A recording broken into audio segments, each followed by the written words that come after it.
Hi friends, Miss Laura here. Last time we got through 4 chapters, believe it or not, and so we're probably going to go ahead and do another 4 chapters today because they tend to be really short. But I hope you're liking the Goosebumps book so far. It is The Haunted School. That's what we decided for October, and I'm just going to dive right in. This is chapter 6. Well, let me go ahead and actually read the last sentence of chapter 5 in case you missed it. The words caught in my throat. Thyla and Ben were sprawled face down on the gym floor. "Oh no!" I let out a wail of horror. The paint cans fell from my hands and clattered heavily to the gym floor. One of the cans rolled in my path and I stumbled over it as I hurtled toward my new friends. "Thyla! Ben!" I screamed. They both giggled and raised their heads from the floor, grinning. Ben opened his mouth in a long, phony yawn. "We got so tired waiting for you, we fell asleep," Thyla declared. They both laughed again. Ben shot Thyla a high five. They both climbed to their feet. Thyla hurried over to her purse. She pulled out a lipstick tube and began applying another red coat to her lips. Grinning, Ben narrowed his eyes at me. "You got lost, right?" I nodded unhappily.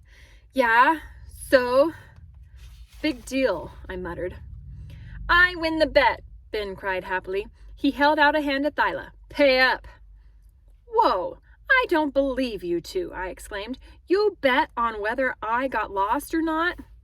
"We were pretty bored," Thyla confessed. She handed Ben $1.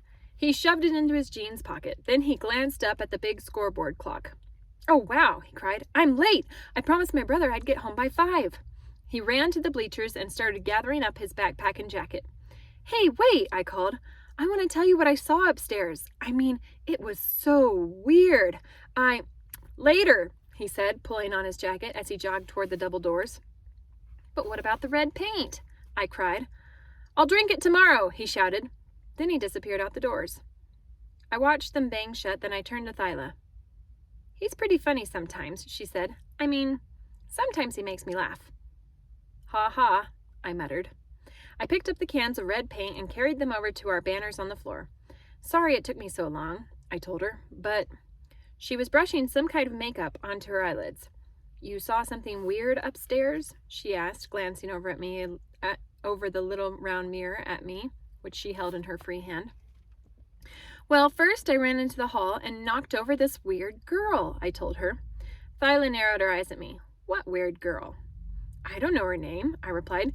"She's big, a lot taller than me, and really tough looking, and she has the weirdest gray eyes and—" "Greta?" Thyla asked. "You knocked over Greta?" "Is that her name?" I replied. "Dressed in black?" Thyla asked. "Greta always dresses in black." "Yeah, that was her," I said. "I knocked her flat, then I fell on top of her. Smooth move, huh?" "Watch out for her, Tommy," Thyla warned. "Greta is definitely weird." She started to roll up her banner. "So, what happened to you upstairs?" "I heard something," I told her. "When I got to the art room, I heard voices, kids' voices. But when I went inside the room, there was no one there." "Huh?" Thyla's mouth dropped open.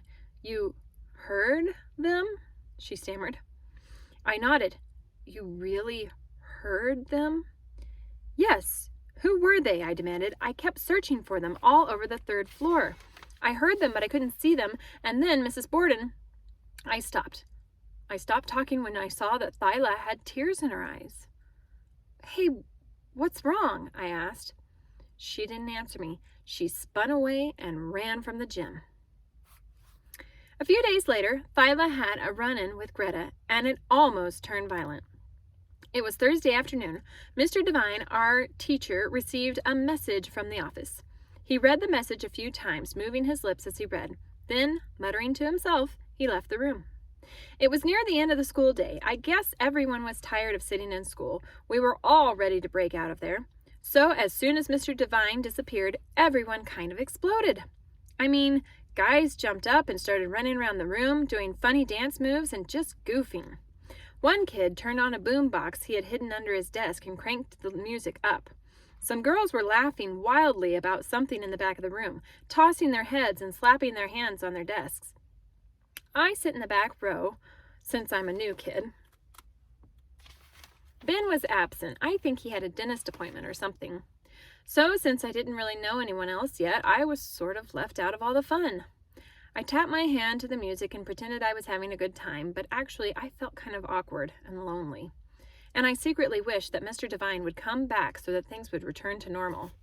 I stared out the window for a while. It was a cloudy autumn day, very windy. The swirling wind gusts sent red and yellow leaves sailing and twisting over the playground. I stared at them for a while, then I turned back into the room and my eyes landed on Thyla in the front row. She wasn't paying any attention to all the dancing and joking and wild laughter. She had her little mirror raised to her face and was slicking a layer of lipstick onto her lips.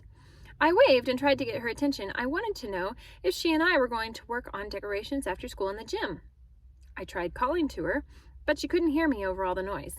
She stared into her little mirror and didn't turn around. I started to stand up and walk over to her when I saw Greta lean over Thyla's desk and grab the lipstick tube from her hand. Greta laughed and said something to Thyla. She held the lipstick tube out of Thyla's reach. Thyla let out an angry scream. She swiped at the lipstick, but she wasn't fast enough to grab it back. Greta's gray eyes glinted with excitement. She laughed and heaved it to a guy across the room. "Give that back!" Thyla shrieked. She leaped to her feet. Her eyes were wild and her face was pale.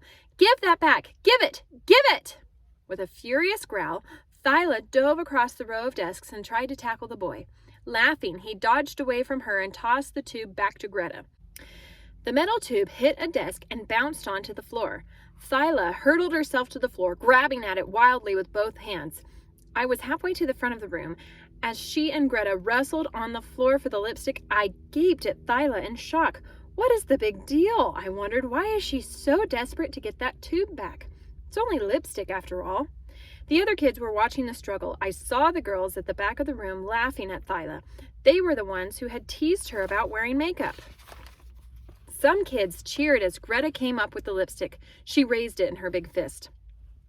Thyla screamed and grabbed at it, and then Greta raised the lipstick tube higher toward Thyla's face and drew a red smiley face on Thyla's forehead. Thyla had tears in her eyes now. I saw that she was totally losing it. I didn't really understand why she was so insane about it, but I decided that I had to do something. Hero time for Tommy Frazier. "Hey, give it back to her," I boomed. I took a deep breath and stepped forward to teach Greta a lesson. Greta was holding the lipstick tube high over her head, pushing Thyla away with her other hand. "Give it back to her," I insisted, trying to sound tough. "It isn't funny, Greta. Give Thyla the lipstick." I jumped up and grabbed the hand with the lipstick in it. I heard some kids cheering and clapping. I didn't know which of us they were cheering.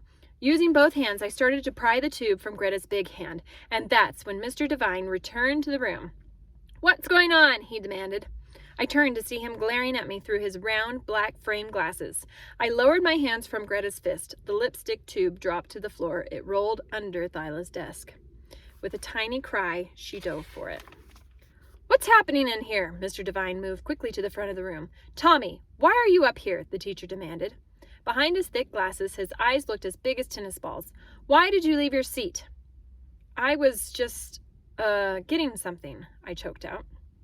"He was helping me," Thyla chimed in. I gazed down at her. She seemed a lot calmer now that she had her lipstick back. Meanwhile, my heart was pounding like crazy. "Get back to your seats, everyone," Mr. Devine ordered. "I should be able to leave the room for 2 minutes without everyone going berserk." He turned his stare on Greta. "Just goofing around," she muttered. She tossed back her white blonde hair and dropped heavily onto her seat. I slumped back to my desk and took deep breaths. I wanted to ask Thyla what the big deal was about her lipstick, but she didn't turn around. It took a few more seconds for Mr. Devine to get everyone calmed down. Then he glanced up at the clock above the chalkboard. "We have 20 more minutes until the bell rings," he announced. "I have to take care of some paperwork at my desk, so I'd like you to use the time for quiet reading." He pulled off his glasses and blew a speck off one of the lenses. His eyes looked like tiny marbles when he took the glasses off. "Your book reports are all due on Monday," he reminded us, "so this would be a good time to do some reading." There was a lot of chair scraping and book bag thudding and thumping as we pulled out our reading books. A few seconds later, the room fell silent. I was reading a book of short stories by Ray Bradbury for my book report. I'm not a science fiction freak or anything, but these stories were really good. Most of them had surprise endings, which I really like.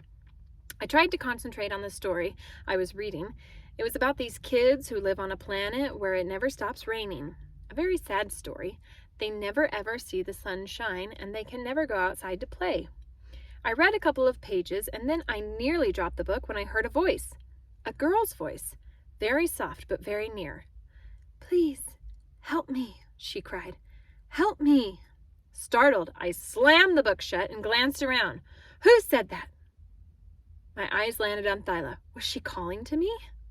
No, she had her face buried in a book. "Help me, please," I heard the girl plead again. I spun around, no one there. "Did anyone hear that?" I asked more loudly than I planned. Mr. Devine raised his eyes from his paper. "Tommy, what did you say?" "Did anyone hear that girl?" I asked, calling for help. A few kids laughed. Thyla turned and frowned at me. "I didn't hear anything," Mr. Devine replied. "No, really," I insisted. "I heard her. She said, 'Please help me.'" Mr. Devine tisk-tisk. "You're too young to start hearing voices." Some more kids laughed. I didn't think it was very funny. I sighed and picked up my book. I couldn't wait for the bell to ring. I really wanted to get out of that classroom. I thumped through the book, trying to find my page. But before I found it, I heard the girl's voice again, so soft and near and so unhappy. "Help me, please, please, somebody, help me."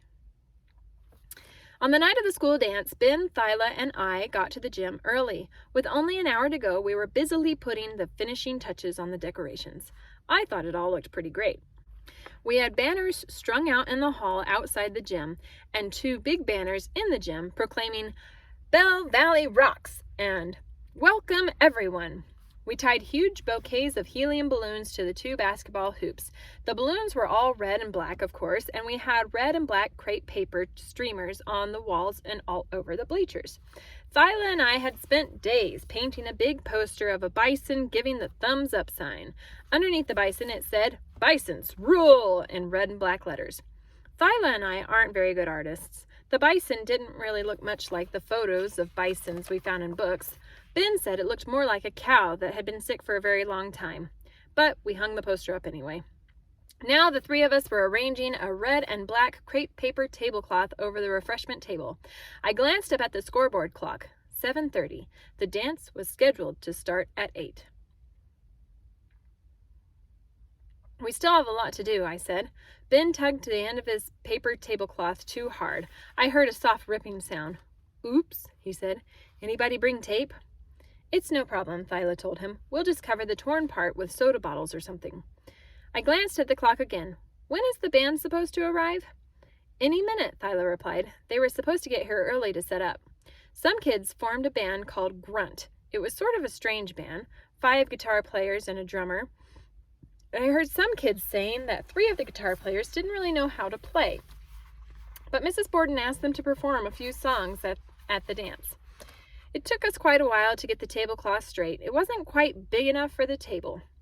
"What's next?" Ben asked. "Do we have decorations for the gym doors?" Before I could answer, the double doors swung open and Mrs. Borden came charging in. At first, I didn't recognize her. She wore a shiny, bright red party dress, and she had her black curly hair piled high up on her head behind a silver tiara. Even with her hair piled up, she still wasn't much taller than we were. Her eyes darted around the gym as she hurried over to us. "It looks great, just fabulous, guys," she gushed. "Oh, you worked so hard. You did a wonderful job." We thanked her. She slapped a Polaroid camera into my hands. "Take pictures, Tommy," she instructed me. "Snapshots of decorations. Hurry, take a whole bunch before people start arriving." I examined the camera. "Well, okay," I agreed, "but Thyla, Ben, and I still have some stuff to do. We have posters for the doors, and we need more balloons over here. And Mrs. Borden laughed. "You're a little stressed." Thyla and Ben laughed too. I couldn't feel my face turning hot, but I knew I was blushing. "Take it easy, Tommy," Mrs. Borden said, patting my shoulders soothingly, "or you won't survive until the dance." I forced a smile. "I'm okay," I told her. Little did I realize that after all my hard work, I would never see the dance. "Yo, look out! Move that amp! Hey, Greta, move that amp. Move it yourself. Where's my wah-wah? Did anyone see my wah-wah pedal? I ate it for breakfast. You're not funny. Move that amp. The band members arrived while I was snapping Polaroids, and they instantly took over, making a big racket as they set up by the bleachers. The guitarists were all guys. Greta was the drummer, and seeing her lug her drums across the gym reminded me of the lipstick battle in class on Thursday. After school, I asked Thyla what the big deal was. Why did you go nuts? I asked. I didn't go nuts, Thyla insisted. Greta did. She thinks because she's so big and strong, she can just grab whatever she wants. She's really weird, I agreed, but you were so upset. I like that lipstick, that's all, Thyla replied. It's my best lipstick. Why should I let her grab it from me? Now Greta, dressed in black as always, was setting up with the rest of the band. They were all laughing and shoving each other around, tossing cables back and forth, tripping over their guitar cases, acting like big shots because they had a band.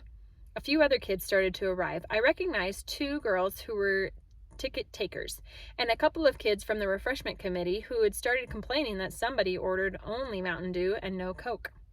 I scrambled around, snapping photos of the banners and the balloons. I was setting up to shoot our bison poster when a loud shout made me spin around.